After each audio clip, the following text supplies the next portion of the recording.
Assalamualaikum warahmatullahi ta'ala wabarakatuh.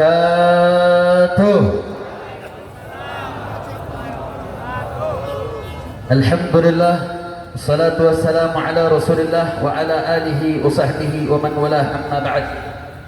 Kepada para habaib, para alimul ulama, para tuan-tuan guru wabil khusus yang tadi telah menyampaikan mau'izatul hasanahnya, hadir bersama kita tadi Dr. Murawih Nasab.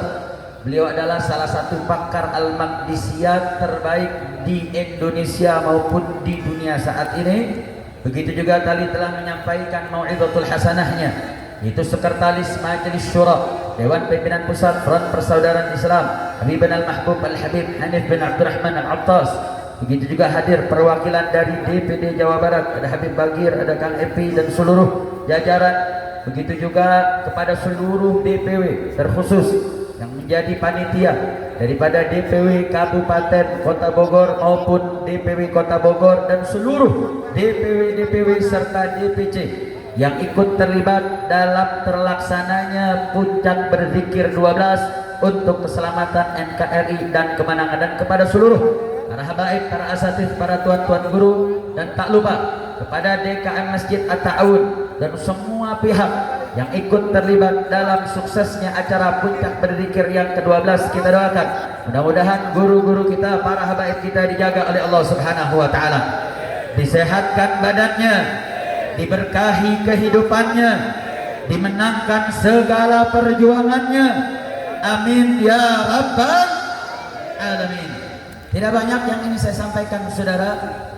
Saya hanya ingin melaporkan bahwa dalam milad Front Persaudaraan Islam yang ketiga ini, bahwasanya kami Front Persaudaraan Islam melanjutkan perjuangan yang telah dibangun oleh para senior-senior kami di Front Pembela Islam yang secara zalim telah dibubarkan. Betul? Betul?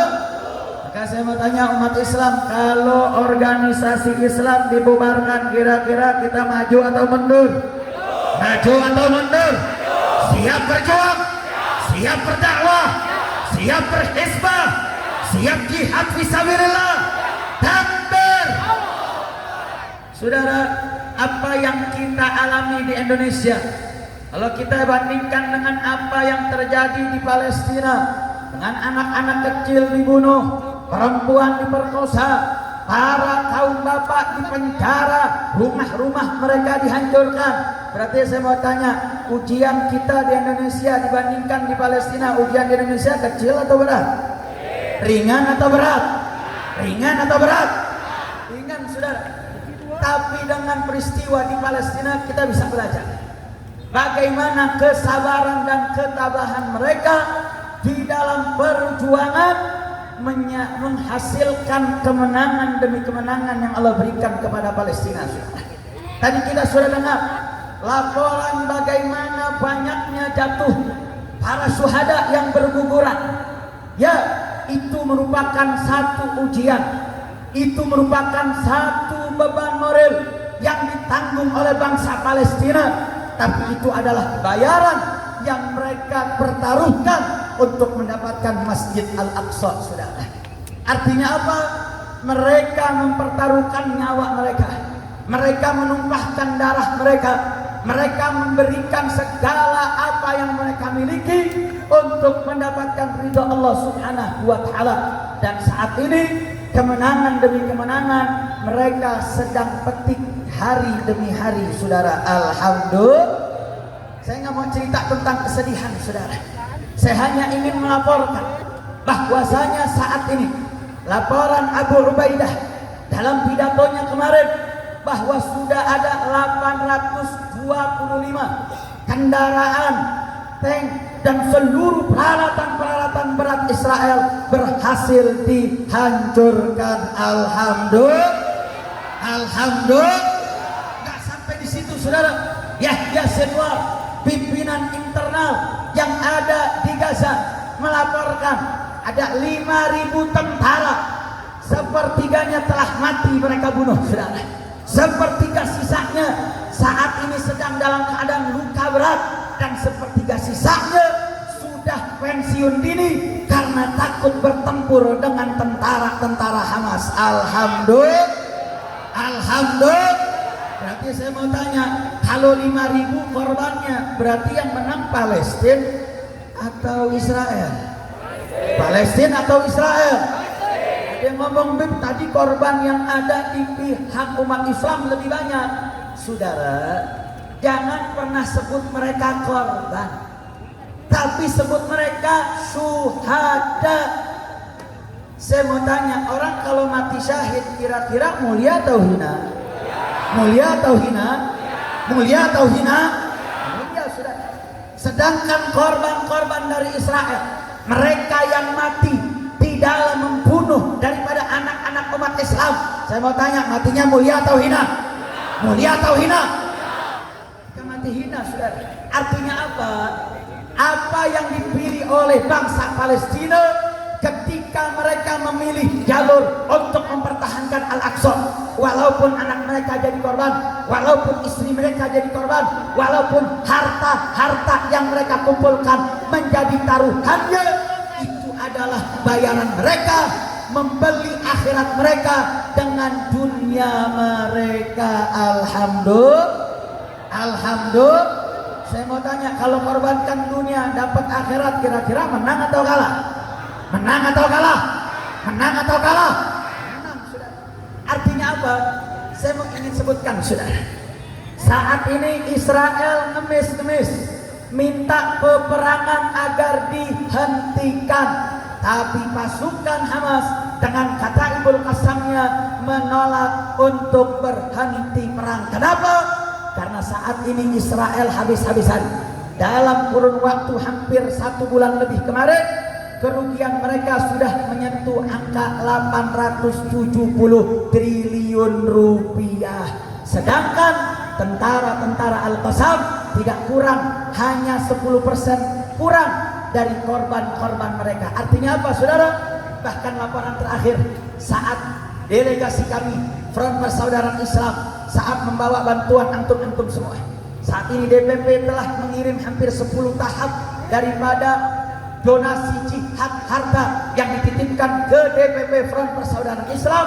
Tahap pertama kami mengirim ke Turki senilai 1,8 miliar, senilai 100.000 US dollar. Takbir, takbir. Yang kedua, kami titipkan sumbangan jihad harta umat Islam ke Mercy senilai 1 miliar untuk membuat klinik dan nilai obat-obatan di Rumah Sakit Indonesia yang ada di Gaza. Tahap ketiga sampai tahap ke-9 kemarin, kami buka dapur-dapur umum. Kami belikan baju-baju dingin untuk menjadi pelindung di kehidupan mereka, termasuk selimut-selimut. Hampir dari 3 tahap sampai tahap ke-9, alhamdulillah uang umat Islam yang dititipkan ke Front Persaudaraan Islam telah kami salurkan. Alhamdulillah. Terakhir kemarin tahap 10, di dalam penyerahannya kami telah menyerahkan 2,3 miliar atau senilai 150.000 US dollar bantuan umat yang dititipkan ke Front Persaudaraan Islam, dan alhamdulillah titipan tersebut telah kami delegasikan. Dan yang menarik, saudara, di dalam informasi yang kami dapat, mereka mengatakan peperangan yang saat ini terjadi sudah masuk hari ke-83. Dalam peperangan tersebut, apa yang mereka sampaikan saat ini, kalau ibaratnya peperangan itu bulan Ramadan, maka saat ini sudah masuk kepada Asyrul Awakhir, sudah masuk ke 10 hari terakhir. Maksudnya apa? Peperangan ini sudah tinggal sebentar lagi akan menuju hari rayanya. Artinya apa? Insya Allah tidak lama lagi Israel dengan sekutu-sekutunya akan Allah hancurkan, dan insya Allah kemenangan Palestina sudah di depan mata. Takbir, takbir. Nah, saya mau tanya umat Islam, siap terus berjuang, siap bela Palestina, siap perjuangkan Al-Aqsa. Takbir, takbir. Birru bidam nafti kaya Aqsa, birru bidam nafti kaya Aqsa, birru nafti kaya Aqsa. Takbir, takbir. Makanya saudara, kenapa kita nggak boleh menyebut mereka korban? Saya teringat satu riwayat dalam Mustadrak Al-Hakim.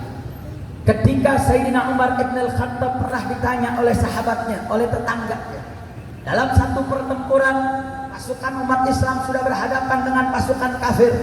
Saat itu salah satu merangsek menyerang, melakukan serangan kepada kaum musuh. Apa yang terjadi saudara? Serangan tersebut berhasil digagalkan sampai akhirnya wafat saudara.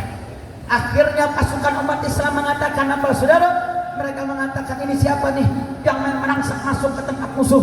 Dia apa nggak tahu itu dia baca ayat di mana Allah Subhanahu wa taala berfirman, "Wala tulqu bi aydikum ila tahlukah." Janganlah kalian melontarkan diri-diri kalian ke dalam kebinasaan. Ketika Sayyidina Umar mendengar ucapan pasukan yang diriwayatkan oleh tetangganya Sayyidina Umar, kata Sayyidina Umar, "Kadzabu, mereka telah berdusta." Maksudnya apa? Yang dilakukan tentara muslim melakukan serangan kepada tentara musuh itu bukan sebuah kebinasaan, tapi itu adalah sebuah kemuliaan. Bahkan Sayyidina Umar bertanya, apakah dia nyerang sendirian atau pasukan batalion? Apa jawab daripada tetangga Sayyidina Umar? Dia katakan, enggak ya Sayyidina Umar, dia cuma sendiri, dia cuma bawa dosa di atas punggungnya. Apa kata Sayyidina Umar saudara? Sayyidina Umar mengatakan, la taubat dari Umar, enggak ada taubat buat Umar. Maksudnya apa? Sayyidina Umar melanjutkan bahwasanya pemuda tadi, tentara muslim tadi, walaupun dia cuma sendirian, ketika dia melakukan serangan kepada musuh Islam yang terbukti melakukan serangan kepada Islam dan kaumnya, maka yang dia lakukan sedang membeli akhirat mereka dengan dunianya. Dia beli akhiratnya, dia beli surganya dengan nyawa dan darahnya. Makanya Sayyidina Umar mengatakan, Sayyidina Umar malu, dia beli taubat dengan mengorbankan jiwanya. Ini pelajaran kita saudara. Saya lihat di sini yang hadir banyak anak-anak muda. Anak-anak muda yang dibilang anak muda yang keren itu bukan yang mabok-mabokan, bukan yang main narkoba, bukan yang main perempuan. Anak muda pemberani adalah anak muda yang mau korbankan darah mereka, yang mau korbankan jiwa mereka untuk Allah dan Rasulnya. Itu baru anak muda. Betul? Betul? Siap jadi anak muda pemberani, siap jadi anak muda yang bela Allah, siap bela Nabi, siap bela agama, siap bela negara. Takbir, takbir, takbir. Sallu ala Nabi. Artinya apa saudara? Saat ini kita belajar dari Palestina saudara. Berapa banyak tentara Al-Qassam, kebahagiaan mereka bukan dengan menegak minuman keras, bukan. Kebahagiaan mereka bukan dengan menggandeng wanita yang bukan mahramnya. Kebahagiaan mereka bukan melakukan persinahan dengan banyak wanita saudara. Kebahagiaan mereka bukan mencuri, bukan melakukan tawuran, tapi kebahagiaan mereka ketika mampu melemparkan RPG yang diarahkan ke tank-tank Israel saudara. Dalam salah satu video yang begitu menarik, seorang pemuda dengan celana trainingnya, dengan baju kaosnya, dia bawa rudal di atas punggungnya saudara. Dia berlari untuk mengincar satu tank yang tembakan. Ketika rudal RPG berhasil mengenai tank, dia berloncat-loncat kegirangan karena serangan dia kepada musuh Allah berhasil menang sasaran. Ini anak muda pemberani saudara. Ini kata Ibnu Qassam.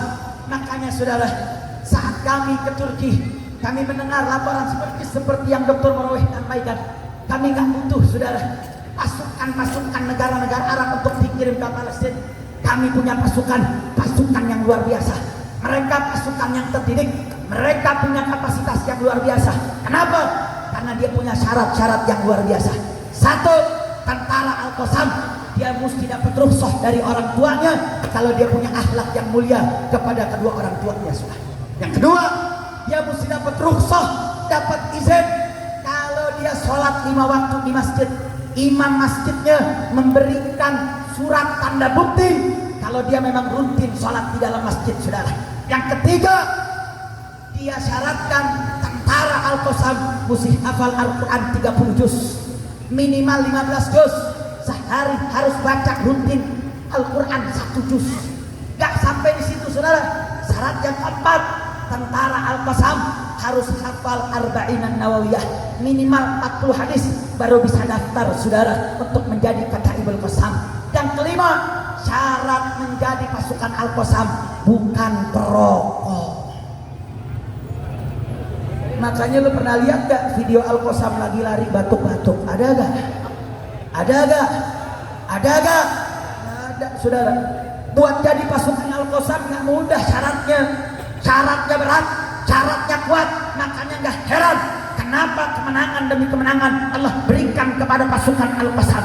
Hampir daripada I'lamul Askari, tembakan-tembakan yang mereka tembakkan saudara, laporan dari para tentara mereka mengatakan, kami ini lakukan latihan saudara, kami tahu jarak tembaknya itu seberapa jauh, kami tahu daya huludaknya berapa besar, tapi setiap kami melakukan untuk menarget sasaran tank-tank musuh Islam Israel, itu jaraknya melebihi dari yang kami duga. Ledakannya kami tidak bayangkan sebesar itu saudara. Dari mana itu semua? Itu karena pertolongan Allah Subhanahu wa ta'ala. Kenapa Allah berikan pertolongan? Karena makhluknya, pribadinya layak mendapatkan pertolongan Allah Subhanahu wa ta'ala. Makanya saudara, I'lam Askari yang disiarkan di Jazirah itu keren-keren. Ada RPG ditembakin ke tank. Saya mau tanya, bagus tidak? Bagus tidak? Bagus tidak? Ada headshot, tembakan dari jarak jauh mengenai tentara, persis di kepala tengahnya saudara. Saya mau tanya, kalau video kayak gitu bagus tidak? Bagus tidak? Keren tidak? Keren saudara. Israel mau ngikut-ngikut saudara. Dia buat video juga, dia sebarin juga. Apa videonya saudara? Ada tembok kosong dia tembakin, ada angin dia tembakin saudara, sampai yang menggelikan saudara, dia taruh kamera di atas anjing, anjingnya masuk ke tempat-tempat yang diduga ada tentaranya. Saya mau tanya, video kayak begitu pantas nggak? Pantas nggak? Saudara, saya bisa menyadari kenapa kok video kayak begitu tetap disebarin. Karena pengakuan dari tentara-tentara Israel yang tidak lagi berani bertempur dengan pasukan-pasukan Palestina. Apa yang mereka katakan? Kami sering melihat ada datang pasukan nggak tahu dari mana. Mereka berpakaian putih-putih, mereka menembaki kami, mereka ledakkan tank-tank kami. Kami serang balik, tapi nggak pernah kena. Kami selalu jadi korban. Sampai-sampai mereka mengatakan ada pasukan yang mereka namakan Angel Army, pasukan-pasukan malaikat. Bisa jadi ketika dia nembakin tembok dia lihat malaikat, ketika dia nembakin angin dia lihat malaikat. Tapi karena pertolongan Allah, Allah Subhanahu wa ta'ala permalukan musuh-musuh Allah Subhanahu wa ta'ala. Itu menjadi pelajaran bagi kita saudara. Kekuatan Islam bukan dari banyak atau kecil. Kekuatan itu bukan dari senjata canggih atau tidak canggih, tapi kekuatan Islam ada dari mana kita bersandar kepada Allah Subhanahu wa ta'ala. Palestina dibantu oleh negara-negara Arab saudara, tapi mereka berpacu bagaimana pertolongan Allah. Anda tahu saudara, saya dapat informasi dari Dr. Marwah Hasan. Informasi di Gaza saja itu penghafal Al-Quran di sensus jumlahnya senilai 120.000 orang saudara. Bahkan di Palestina saja satu-satunya negara yang melakukan musabakoh, perlombaan mengadu antar keluarga dengan keluarga, yang bapak, ibu, anak, cucu, menantu, anak-anaknya semuanya penghafal Al-Quran yang tinggal dalam satu rumah saudara. Yang ikut peserta hampir berjumlah 83 keluarga. Saya mau tanya, kalau penghafal Al-Quran di satu kampung besar kira-kira berkah tidak? Berkah tidak? Berkah tidak?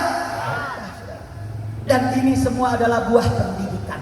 Makanya di sini anak-anak muda, waktunya Anda ini gunakan masa muda Anda. Masa muda nggak akan pernah kembali saudara. Masa muda hanya sekali dalam seumur hidup Anda. Dan masa muda adalah satu tokoh kekuatan yang Allah titipkan kepada Anda, yang akan Anda merasakan penyesalan kalau Anda tidak gunakan itu saudara. Contoh anak-anak Palestina saudara, mereka gunakan kapasitas kekuatan mereka untuk angkat senjata, untuk melawan penjajah Zionis Israel, walaupun taruhannya nyawa dan darah mereka saudara. Maka saya mau tanya anak muda yang hadir di sini, siap bela Allah, siap berjuang, siap bela Nabi, siap bela agama? Takbir, takbir. Makanya tadi kita sudah diingatkan saudara, saat ini Indonesia nggak baik-baik saja saudara. Ya, perjuangan kita membantu Palestina banyak caranya saudara. Tadi sudah disebutkan dengan doa, kita bantu dengan jihad harta kita. Kita berjuang untuk memboikot semua yang berkaitan tentang Israel, bukan cuma produknya, tapi semua yang bersumber dari Israel, dari perilakunya, dari penyakit-penyakit kemanusiaan sosialnya yang mereka tebar di seluruh dunia, termasuk di Indonesia saudara. Salah satu penyakit yang paling berbahaya yang ditebar ke Indonesia adalah penyakit LGBT. Betul? Betul? Betul-betul tahu gak LGBT? Tahu gak apaan? LGBT, L-nya lesbi, perempuan doyan perempuan. Gay itu laki doyan laki. LGBT itu biseksual, laki doyan perempuan tapi doyan juga sama laki saudara. Atau perempuan doyan sama laki tapi doyan juga sama perempuan. Kalau orang Bogor bilangnya colokan ACDC, APAG masuk. LGBT itu transgender. Apa itu transgender? Dia lahir sebagai seorang laki-laki tapi pengen jadi perempuan. Dia lahir perempuan tapi pengen jadi laki-laki. Paginya Wiranto, malam jadi Wiranti. Saya mau tanya, ini LGBT penyakit atau bukan? Penyakit atau bukan? Jadi saya mau tanya, LGBT bahaya tidak? Bahaya tidak? Bahaya tidak? Dan ini jadi PR buat kita semua. Jawa Barat dalam salah satu penelitian, Jawa Barat dalam salah satu sebuah riset dilakukan, Jawa Barat adalah daerah dengan pengidap LGBT terbesar di Indonesia. Saya mau tanya, di Jawa Barat apalagi daerah Bogor, pondok pesantren banyak gak? Jawab yang kompak, pondok pesantren banyak tidak? Majelis taklim banyak tidak? Kiai banyak tidak? Habaib banyak tidak? Tabligh akbar kayak begini banyak gak? Banyak gak? Kadang satu malam bisa ada 10, ada 20, ada 30. Tapi aneh dan ajaib saudara, kok bisa LGBT-nya terbesar di Indonesia itu ada di Jawa Barat. Ini PR kita semua saudara. Itu mana peran-peran pondok pesantren, mana peran majelis saudara, mana peran kiai, mana peran habaib, mana peran-peran tabligh akbar. Apa kata jemaat ini hanya sekedar seremonial saudara?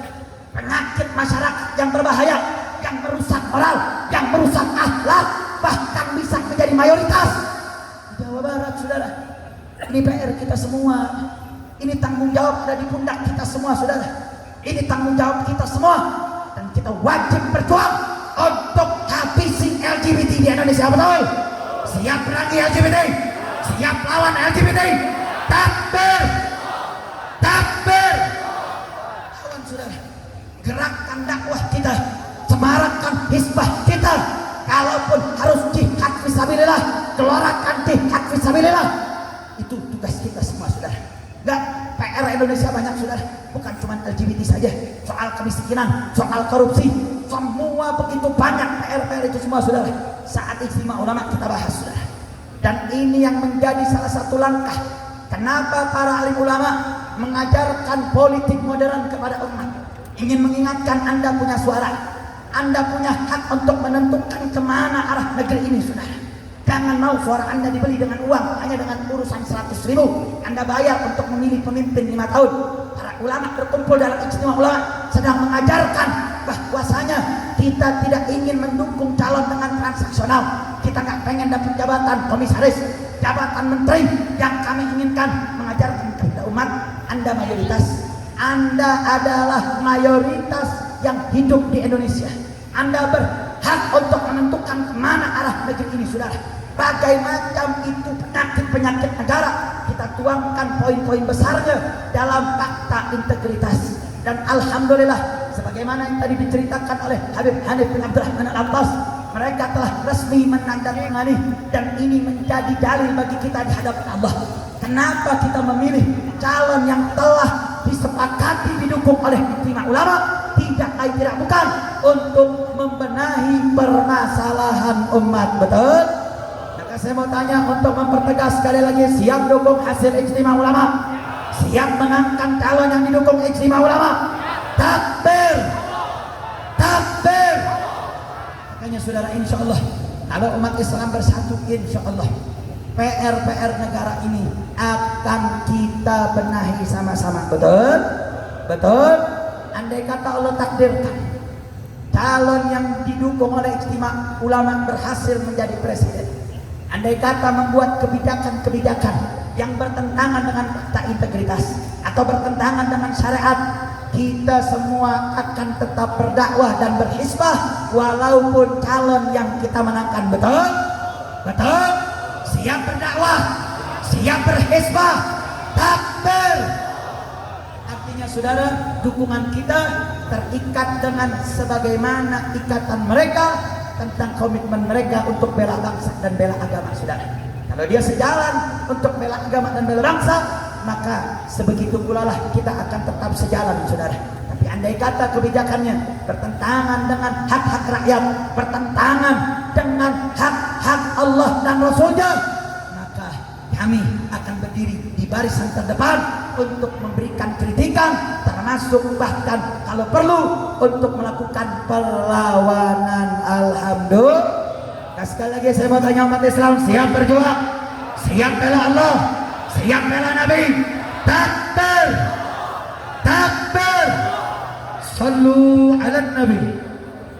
Dan yang terakhir, sebagaimana kita ketahui, kenapa puncak berzikir telah diadakan sampai ke 12 kali? Ini tidak lain tidak bukan sebagai edukasi kepada umat Islam bahwa umat Islam tahun barunya bukan tahun baru Masehi. Betul? Betul? Tahun baru umat Islam adalah tahun baru Hijri. Sehingga kita ingin, sebagaimana informasi kita dengar, jalur puncak kalau malam tahun baru itu diisi dengan rangkaian maksiat. Betul? Betul? Betul? Dan kita ingin menjaga agar jangan Allah turunkan murkanya di tempat ini, saudara. Kita ingin memberikan pesan kepada seluruh para pedagang-pedagang yang ada di jalur puncak, saudara. Kepada seluruh yang terlibat di jalur puncak, jangan Anda kotori wilayah kami, jangan Anda nodai wilayah kita dengan rangkaian maksiat yang dapat mengundang murka Allah. Betul? Betul? Saya mau tanya warga Bogor, kalau puncak diisi dengan maksiat, kira-kira rela tidak? Rela tidak? Rela tidak? Makanya jangan pancing kemarahan umat. Betul? Betul? Saya mau tanya, ini kalau jalur puncak kemaksiatan sering dipertontonkan, minuman keras dipajang di rak-raknya, kira-kira umat Islam diam atau lawan? Diam atau lawan? Siap bersihkan kemaksiatan? Siap rapikan kemaksiatan? Takbir! Takbir! Saya mau tanya nih anak muda nih, kalau diundang bersihin kemaksiatan jalur puncak, siap tidak? Siap tidak? Siap tidak? Takbir! Jangan siap-siap diundang kabur loh. Ini serius nih. Setuju? Setuju? Kalau kita tentuin harinya, tentuin waktunya, siap hadir, siap datang, siap berjuang, siap hisbah. Takbir! Kita ingatkan, kita ultimatum, saudara, jangan sampai jalur puncak dinodai, karena Bogor itu kota yang penuh dengan majelis, kota yang penuh dengan tabligh akbar, kota yang penuh dengan santri, kota yang banyak pondok pesantrennya. Itu menjadi tugas kita bersama untuk menjaga agar Allah tidak turunkan murka ke tempat kita. Insya Allah, ini yang bisa saya sampaikan. Mohon maaf atas segala kekurangannya. Wabillahi taufiq wal hidayah. Wassalamualaikum warahmatullahi wabarakatuh.